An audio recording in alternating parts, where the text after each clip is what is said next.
Hello everyone, my name is Anil Giri और मैं आज आप लोगों के लिए के साथ आया हूँ सेंटेंस। हाँ, बहुत सारे बच्चों की डिमांड थी कि सर सेंटेंस पर वीडियो बनाइए। उन्हें सेंटेंस फ्रेमिंग में, सेंटेंस को पहचानने में बहुत सारी समस्याएं हो रही थी।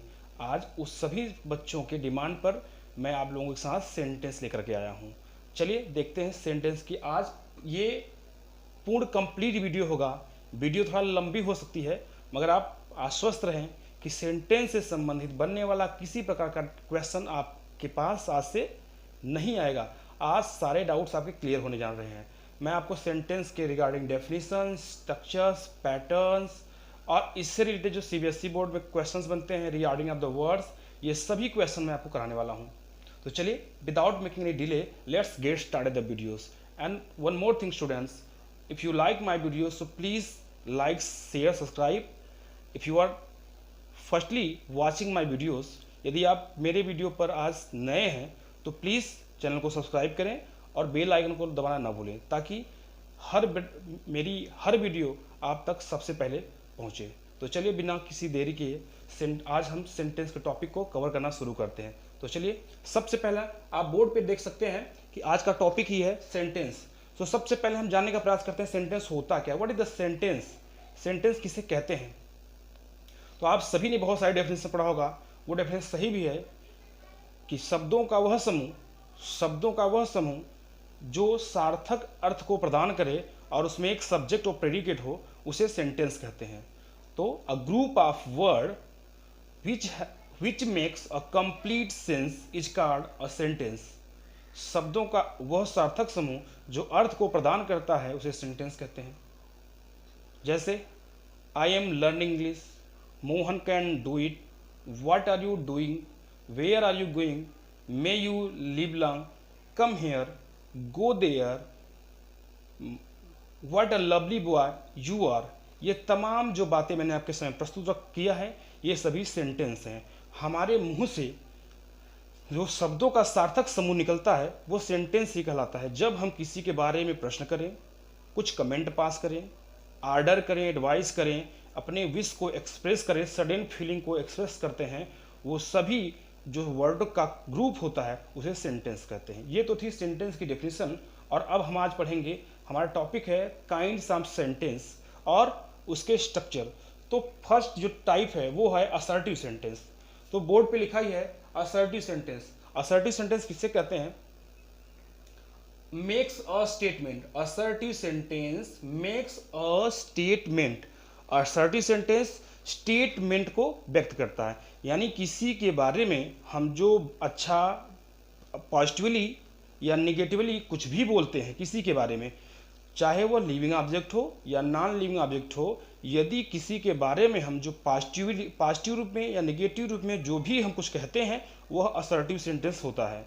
और असर्टिव सेंटेंस का स्ट्रक्चर होता है सब्जेक्ट, वर्ब, ऑब्जेक्ट। सब्जेक्ट के रिगार्डिंग हमेशा वर्ब का प्रयोग किया जाता है। यदि वर्ब आप जानते हैं, वर्ब दो तरह की होती है, हेल्पिंग वर्ब और मेन वर्ब। यदि आपके पास हेल्पिंग वर्ब और मेन वर्ब दोनों हैं, तो सबसे पहले हेल्पिंग वर्ब, फिर मेन वर्ब, फिर ऑब्जेक्ट का प्रयोग करेंगे। तो इस प्रकार से असर्टिव सेंटेंस का स्ट्रक्चर होता है सब्जेक्ट, वर्ब, ऑब्जेक्ट। दुनिया का कोई भी असर्टिव सेंटेंस इसी पैटर्न को फॉलो करता है।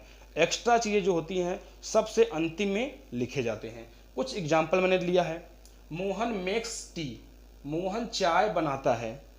यहाँ पर हेल्पिंग वर्ब नहीं था, तो सिर्फ मैंने मेन वर्ब का प्रयोग किया। दूसरा सेंटेंस देखते हैं, आई एम प्लेइंग क्रिकेट। यहाँ पे आप देख सकते हैं आई के अनुसार हमेशा आई एम का प्रयोग होता है, और एम क्या है, एक हेल्पिंग वर्ब है, और मेकिंग क्या, प्लेइंग क्या है, मेन वर्ब।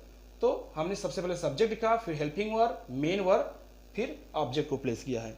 अतः असर्टिव सेंटेंस का जो स्ट्रक्चर है हमेशा फिक्स्ड होता है और इसी को हम फॉलो करते हैं, subject, verb, object.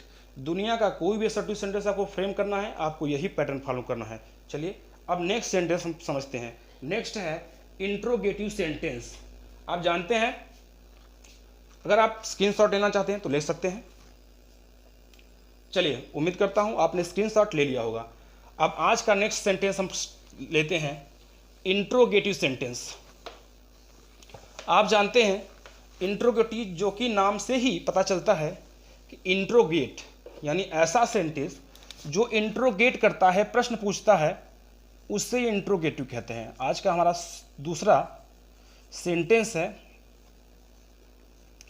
Interrogative sentence. तो इंट्रोगेटिव सेंटेंस का डेफिनेशन होता है a sentence that asks a question. Means कोई भी सेंटेंस जो प्रश्न पूछता है उसे इंट्रोगेटिव सेंटेंस कहते हैं। और यह भी दो तरह का होता है, सिंगल इंट्रोगेटिव और डबल इंट्रोगेटिव। तो सबसे पहले हम कुछ सेंटेंस देखते हैं इंट्रोगेटिव सेंटेंस, एग्जाम्पल के तौर पर लेते हैं। जैसे हैव यू टेकन लंच, क्या आपने लंच कर लिया है? यहां पर प्रश्न किया जा रहा है, तो ये इंट्रोगेटिव सेंटेंस है। कुछ और देखते हैं। Why do you play cricket, आप क्रिकेट क्यों खेलते हैं? तो इंट्रोगेटिव सेंटेंस क्या होता है? और sentence that ask a question, जो सेंटेंस प्रश्न पूछता है उसे इंट्रोगेटिव सेंटेंस कहते हैं। यह दो प्रकार का होता है, single interrogative, double interrogative. Single interrogative हमेशा हेल्पिंग वर्ब से स्टार्ट होता है, सिंगल इंट्रोगेटिव हमेशा हेल्पिंग वर्ब से स्टार्ट होता है। और डबल इंट्रोगेटिव क्या होता है? हेल्पिंग वर्ब से भी पहले क्वेश्चन वर्ब को प्लेस किया जाता है। तो सिंगल इंट्रोगेटिव क्या होता है? Single interrogative can be answered in yes और no. Single interrogative can be answered in yes और नो। जिस प्रश्न का जवाब हाँ या ना में दिया जाता है वह सिंगल इंट्रोगेटिव होता है। और यह हमेशा हिंदी में क्या से प्रारंभ होता है और इंग्लिश में हेल्पिंग वर्ब से शुरू होता है। और डबल इंट्रोगेटिव जो सेंटेंस होता है, double interrogative sentence needs a statement to make its answer. Double interrogative sentence can not be answered in yes or no. Double interrogative sentence जो होता है वो हमेशा क्वेश्चन वर्ड से स्टार्ट होता है और इसका आंसर हमेशा एक स्टेटमेंट के रूप में होता है। इसका जवाब यस नो में नहीं दिया जा सकता है। अब मैं इंट्रोगेटिव सेंटेंस के पैटर्न की बात करता हूं। अब आप लोगों के समक्ष में इंट्रोगेटिव सेंटेंस का पैटर्न रख रहा हूं, जिसको फॉलो करके आप किसी भी सेंटेंस को शुद्ध रूप में राइट कर सकते हैं और बोल सकते हैं।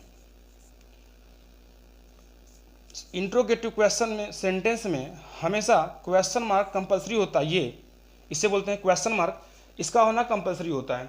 तो कोई भी दुनिया का इंट्रोगेटिव सेंटेंस होगा वो हमेशा हेल्पिंग वर्ब से कम स्टार्ट होगा, अगर वो सिंगल इंट्रोगेटिव है तो। यदि वह डबल इंट्रोगेटिव है तो वो हमेशा क्वेश्चन वर्ड से स्टार्ट होगा। तो इस प्रकार इंट्रोगेटिव सेंटेंस का स्ट्रक्चर होता है helping verb, subject plus main verb plus object. यदि आप इंट्रोगेटिव सेंटेंस फ्रेम करना चाहते हैं तो सबसे पहले आपको हेल्पिंग वर्ब लिखना पड़ेगा, वो भी सब्जेक्ट के अनुसार। सब्जेक्ट के अनुसार हेल्पिंग वर्ब, फिर सब्जेक्ट, मेन वर्ब टेंस के अकॉर्डिंग, फिर ऑब्जेक्ट को प्लेस करते हैं। यदि वह सिंगल इंट्रोगेटिव है तो। यदि यह डबल इंट्रोगेटिव होगा तो इसमें अंतर सिर्फ क्वेश्चन वर्ड का होगा। जैसे अगर डबल इंट्रोगेटिव है तो हमेशा WH यानी क्वेश्चन वर्ड से ही स्टार्ट होता है। उसका स्ट्रक्चर ये होगा, सबसे पहले क्वेश्चन वर्ड, फिर सब्जेक्ट के अकॉर्डिंग ही हेल्पिंग वर्ब का प्रयोग करेंगे, फिर हम सब्जेक्ट राइट करेंगे, तत्पश्चात मेन वर्ब का रखेंगे, फिर ऑब्जेक्ट को हम राइट करेंगे। और क्वेश्चन मार्क कंपलसरी होता है दोनों प्रकार के सेंटेंस में। तो अभी मैंने आपके समक्ष प्रस्तुत किया है सिंगल इंट्रोगेटिव का structure, helping verb, subject plus main verb plus object. इसका एग्जाम्पल पहला सेंटेंस है। दूसरे सेंटेंस में डबल इंट्रोगेटिव का दूसरा सेंटेंस डबल इंट्रोगेटिव है और सेकंड स्ट्रक्चर पर बेस्ड है। डबल इंट्रोगेटिव जब भी हम फ्रेम करते हैं तो सबसे पहले क्वेश्चन वर्ड राइट करते हैं, फिर हेल्पिंग वर्ब। हेल्पिंग वर्ब सदैव सब्जेक्ट के अकॉर्डिंग ही होती है और हेल्पिंग वर्ब के अनुसार मेन वर्ब का सेंटेंस में प्रयोग किया जाता है, पुनः ऑब्जेक्ट का प्रयोग किया जाता है। यदि कुछ और एक्स्ट्रा वर्ड बचता है तो उसको हम सबसे अंत में राइट करते हैं, और इंट्रोगेटिव सेंटेंस में क्वेश्चन मार्क का होना परम आवश्यक है। तो ये था इंट्रोगेटिव सेंटेंस। चलिए अब देखते हैं नेक्स्ट सेंटेंस। आज मैं आपको सेंटेंस से संबंधित सभी परिभाषाएं, मैं परिभाषाएं बहुत ही छोटे से परिभाषाओं के माध्यम से प्रस्तुत करूंगा। परिभाषाएं तो बहुत सारी होती हैं, आपने बहुत सारा परिभाषा डेफिनेशन देखा भी होगा, लेकिन मैं आपको बहुत ही शार्ट डेफिनेशन के माध्यम से सेंटेंस के स्ट्रक्चर से अवगत कराऊंगा। यह प्रायः देखा गया है कि सेंटेंस फ्रेम करते वक्त हमें सही आर्डर का ज्ञान न होने की वजह से ऑफन हम मिस्टेक कर देते हैं। आज उसी समस्याओं से को दूर करने से रिलेटेड मैं आपको क्लास दे रहा हूँ। नेक्स्ट सेंटेंस है imperative sentence. Imperative sentence, imperative sentence आपने पढ़ा जरूर होगा। इसकी बहुत छोटी सी मैं डेफिनेशन लिखता हूँ और आप इसको समझने का प्रयास करिए। Makes an order, advice or request etcetera. Imperative sentence की जो संरचना होती है हमेशा वर्ब के फर्स्ट फॉर्म से ही शुरू होता है। इम्परेटिव सेंटेंस सदैव वर्ब के फर्स्ट फॉर्म से स्टार्ट किया जाता है। मैंने डेफिनेशन लिखा है, imperative sentence makes an order, advice और रिक्वेस्ट एटसेट्रा। यानी जब हम सामने वाले व्यक्ति से कुछ कहते हैं वो ऑर्डर है। यदि हम सामने वाले व्यक्ति को ऑर्डर दे रहे हैं, एडवाइस दे रहे हैं या रिक्वेस्ट कर रहे हैं, यानी सामने वाले लिसनर से, श्रोता से जब हम किसी भी प्रकार का वार्तालाप करते हैं, उससे हम कुछ सलाह दें, सुझाव दें, ऑर्डर दें या निवेदन करें, वह सेंटेंस इम्परेटिव सेंटेंस कहलाता है। इंग्लिश में यह हमेशा वर्ब के फर्स्ट फॉर्म से स्टार्ट होता है। इंग्लिश ग्रामर के अनुसार सब्जेक्ट इसका तो यू हमेशा होता है, क्योंकि जिससे हम बात करते हैं उसकी अंग्रेजी हमेशा यू होता है, और ग्रामेटिकली सब्जेक्ट को इम्परेटिव में छिपा दिया जाता है। लेकिन कुछ टर्म्स जैसे please, kindly, don't, never, always, यदि सेंटेंस में ये वर्ड्स आ रहे हैं तो इनको वर्ब से पहले ही रख दिया जाता है। कुछ इसका एग्जाम्पल देखते हैं। जैसे कहा जाए कम हियर, आपने ये बहुधा ही सेंटेंस आपने देखा होगा। Go there,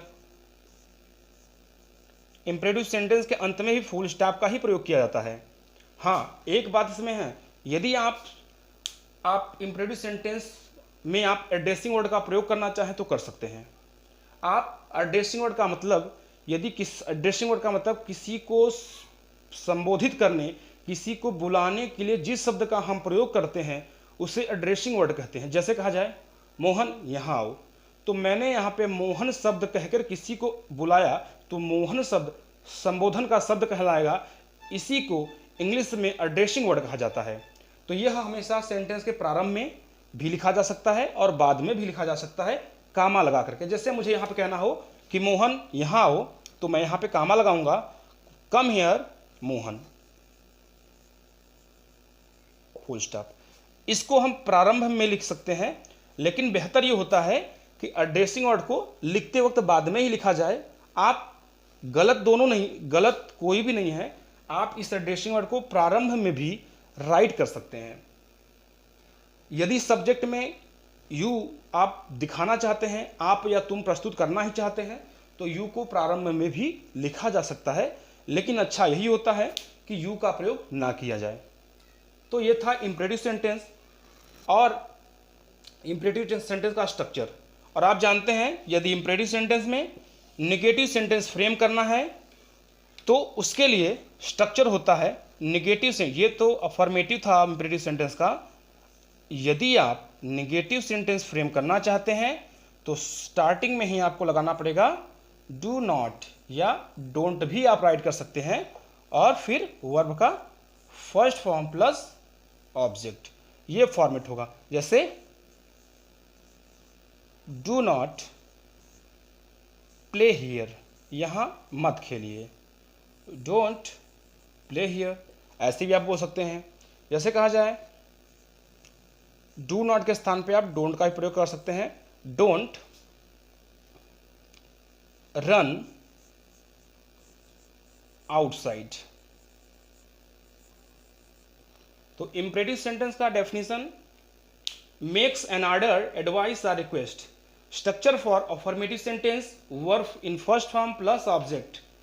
If you want to frame the negative sentence, firstly write do not or don't, then verb in first form, after then object. For example, I have placed some sentences here. Don't, do not play here. यहाँ मत खेलो या यहाँ मत खेलिए। Don't run outside. बाहर मत जाओ या बाहर मत जाइए। आप स्क्रीनशॉट लेना चाहते हैं तो ले सकते हैं। आप लोगों को मैंने हमेशा से ये कहा है कि जब भी आप पढ़ाई करें तो नोटबुक और पेन का प्रयोग अवश्य करें। जब कभी आप लिख करके पढ़ाई करते हैं तो उस समय आपके एक से अधिक सेंस ऑर्गन एक्टिव होते हैं और आपके समझने की, अंडरस्टैंडिंग की कैपेसिटी डबल हो जाती है। आज का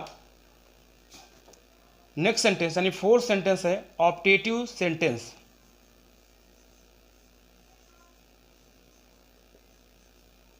ऑप्टेटिव सेंटेंस मैं इसकी बहुत छोटी सी डेफिनेशन दूंगा। डेफिनेशन कोई भी पूर्ण नहीं होती है, आप जानते हैं। जितनी किताब पढ़ेंगे उतनी तरह की डेफिनेशन आपको मिलेगा।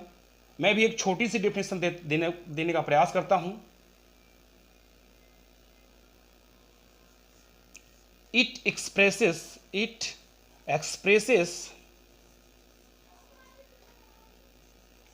wish or desire।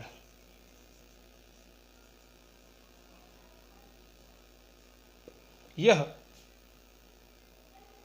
इच्छाओं को या शुभकामनाओं को व्यक्त करता है, यानी हमारे मन में जो उद्गार होता है, हमारे जो मन के विचार होते हैं, उसको व्यक्त करते हैं जिस सेंटेंस के माध्यम से, उस सेंटेंस को ऑप्टेटिव सेंटेंस कहते हैं। इसको हिंदी में बोलते हैं इच्छा सूचक वाक्य, यानी अपनी इच्छाओं को, भावनाओं को व्यक्त करने के लिए, दूसरे के प्रति अपनी इच्छाओं को, भावनाओं को व्यक्त करने के लिए जिस सेंटेंस का प्रयोग करते हैं उसे ऑप्टेटिव सेंटेंस कहते हैं। और ये तो था डेफिनेशन, और इसका स्ट्रक्चर देखते हैं। ध्यान दीजिएगा, ऑप्टेटिव सेंटेंस में हम मे का प्रयोग करते हैं।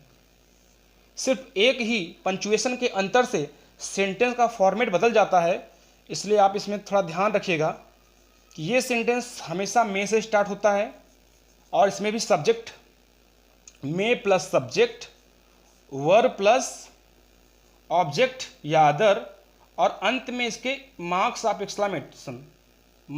एक्सक्लामेशन, ये साइन बहुत ही जरूरी होता है। यदि आप सेंटेंस का फॉर्मेट सेम रहे और यहाँ पे यदि आप क्वेश्चन मार्क लगा दें तो वो ऑप्टेटिव सेंटेंस इंट्रोगेटिव में कन्वर्ट हो जाएगा। इसलिए ध्यान दीजिएगा कि जब भी आप ऑप्टेटिव सेंटेंस बना रहे हैं तो मे से स्टार्ट करें और मार्क्स ऑफ एक्सक्लामेशन में समाप्त करें। राइटिंग करते वक्त, बोलते वक्त आपको मार्क तो नहीं बोलना होता, लेकिन राइटिंग में ये मार्क साइन बहुत ही जरूरी है। कुछ एग्जाम्पल लेते हैं, जैसे may you go to hell, may you go to hell, यहाँ पे ये साइन जरूरी है। मार्क्स ऑफ एक्सक्लामेशन, इसका मतलब है आप भाड़ में जाओ। जब हम कभी, आप जानते ही हैं, किसी के बारे में जब अपनी भड़ास निकालते हैं निगेटिवली, तो हम ऐसे शब्दों का प्रयोग करते हैं, ऐसे वाक्य का प्रयोग करते ही हैं। इसका अर्थ है आप चूल्हे भाड़ जाओ या भाड़ में जाओ। कुछ और example, may God help you,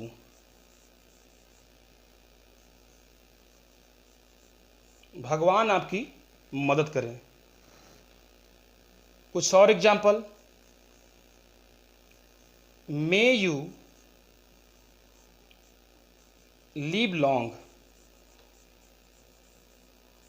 आपकी लंबी उम्र हो। ये था ऑप्टेटिव सेंटेंस का स्ट्रक्चर, कुछ एग्जाम्पल, और यहाँ पे मैंने दिया है definitions. Optative sentence expresses wish और डिजायर, यह इच्छा या भावनाओं को दर्शाता है। स्ट्रक्चर में प्लस सब्जेक्ट वर्ब का फर्स्ट फॉर्म प्लस ऑब्जेक्ट होता है। कुछ example, may you go to hello, चूल्हे भाड़ जाओ। मे गॉड हेल्प यू, भगवान आपकी मदद करें। मे यू लिव लॉन्ग, भगवान करें आपकी लंबी आयु हो या आप दीर्घायु हों। ये था ऑप्टेटिव सेंटेंस। चलिए, स्क्रीनशॉट लेना चाहते हैं तो ले लीजिए। चलिए, उम्मीद करता हूं आपने स्क्रीनशॉट ले लिया होगा। अब आज हम आपको सेंटेंस का आखिरी पार्ट एक्सक्लामेटरी पढ़ाने जा रहे हैं। उसको भी देख करके सेंटेंस के सभी डेफिनेशन और स्ट्रक्चर को समाप्त करते हैं। स्ट्रक्चर आप ध्यान रखिएगा। सिंपली हमसे लोग डेफिनेशन पूछ लेते हैं। स्टूडेंट तो बड़ी कक्षाओं में भले ही पढ़ रहे होते हैं, लेकिन बहुधा ये देखा जाता है कि छोटी छोटी डेफिनेशन की वजह से उन्हें शर्मिंदगी महसूस होती है। तो आपके साथ ऐसा ना हो, इसलिए मैं 4 डेफिनेशन दे रहा हूँ, उसको नोट करें और स्ट्रक्चर प्रिपेयर करके शुद्ध सेंटेंस बनाने का कार्य सीखें। इसका definition, exclamatory sentence expresses सडेन feeling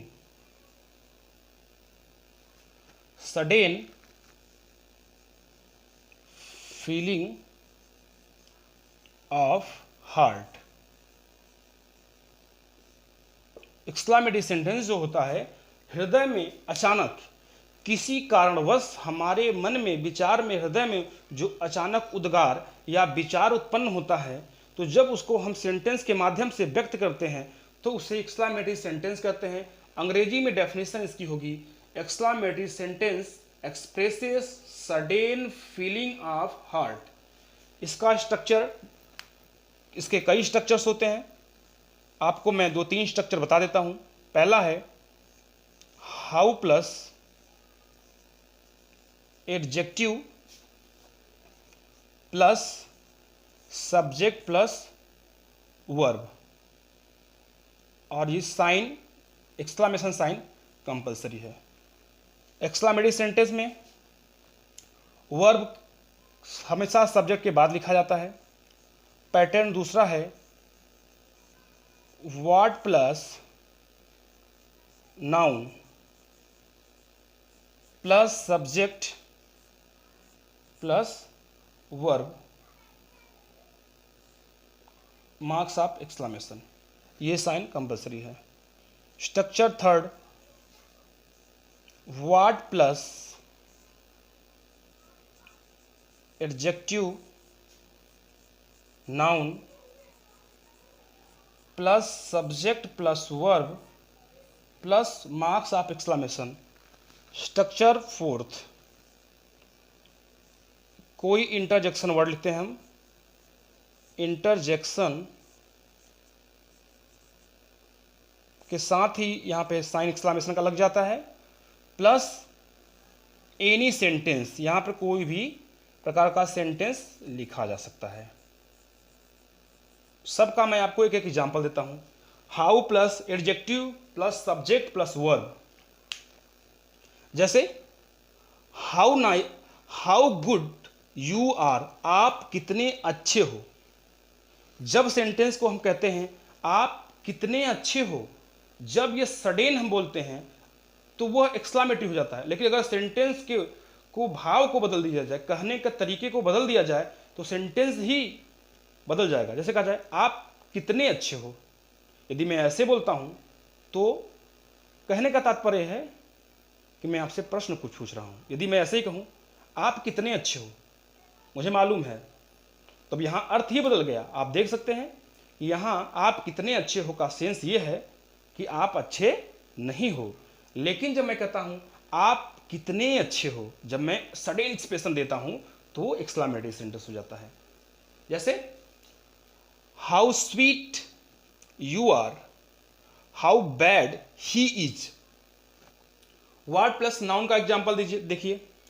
सबसे पहले आप लोग इसका स्क्रीनशॉट ले लीजिए, फिर मैं इसका एग्जाम्पल राइट करके बताता हूँ, ओरली आपको समझ में कम आएगा। चलिए, उम्मीद करता हूँ आपने स्क्रीनशॉट ले लिया होगा।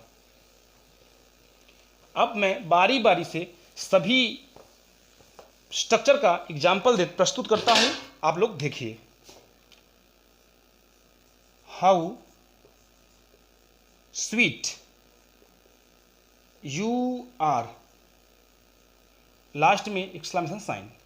एग्जाम्पल नंबर 1 हाउ से। एग्जाम्पल नंबर 2 व्हाट से। What a place, what a place it is. ये व्हाट से स्टार्ट होने वाला है। व्हाट का एक और देख लीजिए, जब व्हाट के साथ एडजेक्टिव भी ऐड हो। What a big palace it is. Example 4th structure से। वाव, दिस इज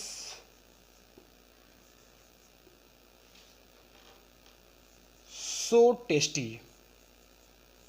यहां असर्टिव सेंटेंस मैंने राइट किया है। तो इसी पैटर्न पर आप बहुत सारे सेंटेंस फ्रेम कर सकते हैं, और मैंने सभी सेंटेंस का डेफिनेशन स्ट्रक्चर देने का प्रयास किया है। आपको वीडियो कैसा लगा मुझे कमेंट में ज़रूर बताएं। उम्मीद करता हूं कि वीडियो आपको पसंद आएगा। यदि आपको मेरी मेहनत सार्थक लगती है और मेरा पढ़ाने का तरीका आपको अच्छा लगता है, और जो मैं प्रस्तुत करना चाहता हूं आप तक पहुंच पा रहा है, तो आप मेरे वीडियो को अधिक से अधिक शेयर करें, लाइक करें और कमेंट करें, ताकि मेरा भी प्रोत्साहन बढ़ता रहे। गर्मी का महीना है, बहुत ही ज़्यादा गर्मी है, और कमरे में बंद करके सिर्फ लाइट के सहारे क्लास कर रहा हूँ। आपको पता ही है, आप मुझे देख करके समझ ही पा रहे हो कितना मुझे पसीना हो रहा है। यदि मेरी मेहनत आप तक पहुँचती हो तो प्लीज़ सपोर्ट करिएगा, और आप रेगुलर बने रहें मेरे चैनल पर। आपको स्पोकन की क्लासेस, ग्रामर की क्लासेस, सभी writing skill A to Z, आपका इंग्लिश से मैं डर खत्म कर दूंगा, इंग्लिश की समस्याओं को दूर करूंगा। ये मेरा आपसे वादा है। आप बने रहें। आज के लिए बस इतना ही। थैंक यू, धन्यवाद।